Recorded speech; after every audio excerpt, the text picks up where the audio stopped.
मुसळधार पावसाचा परिणाम झालाय पश्चिम रेल्वेच्या वाहतुकीवर। पश्चिम रेल्वेला पावसाचा मोठा फटका बसलाय। नालासोपाऱ्यात रेल्वे रुळांवर मोठ्या प्रमाणात पाणी साचलंय। वसई रोड स्थानकापर्यंतच लोकल सेवा सुरू आहे। चर्च गेट ते वसई रोड पर्यंत प्रवास करता येणार आहे। पश्चिम रेल्वेला मोठा फटका बसलेला आहे मुसळधार पावसाचा। रेल्वे रुळांवर पाणी साचल्यामुळे वाहतूक विस्कळीत झालेली आहे।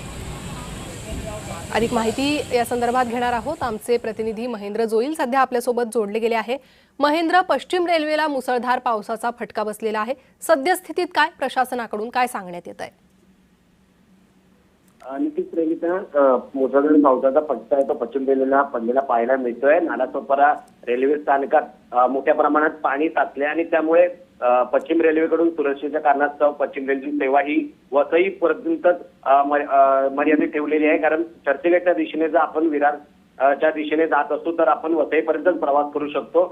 त्यामुळे या ठिकाणी मोठ्या प्रमाणावर ट्रॅकचं पाणी वसई नालासोपारा हा जो सकल भाग आहे या ठिकाणी पाणी आल्याने ट्रॅकवरती पाणीच पाणी असल्याने वाहन जे मोटरमन आहेत ट्रेन चालक त्यांना सुरक्षेच्या कारणास्तव हा जो ट्रॅक आहे वसईपर्यंत चालवण्यात येत आहे। त्यामुळे चर्चगेट ते वसई रोड पर्यंतचा प्रवास करता येणार आणि याबाबत रेल्वे प्रशासनाकडून परिस्थितीचा आढावा घेतला जात आहे। त्यामुळे मुंबईकरांनाही सतत प्रशासनाकडून सांगण्यात येत आहे जर आवश्यक काम असेल तरच प्रवास करा। त्यामुळे सध्या तरी पश्चिम रेल्वेचा मुसळधार पावसाचा पश्चिम रेल्वेला फटका पडलेला पाहायला मिळतोय। जी महेंद्र, धन्यवाद या सविस्तर माहितीसाठी।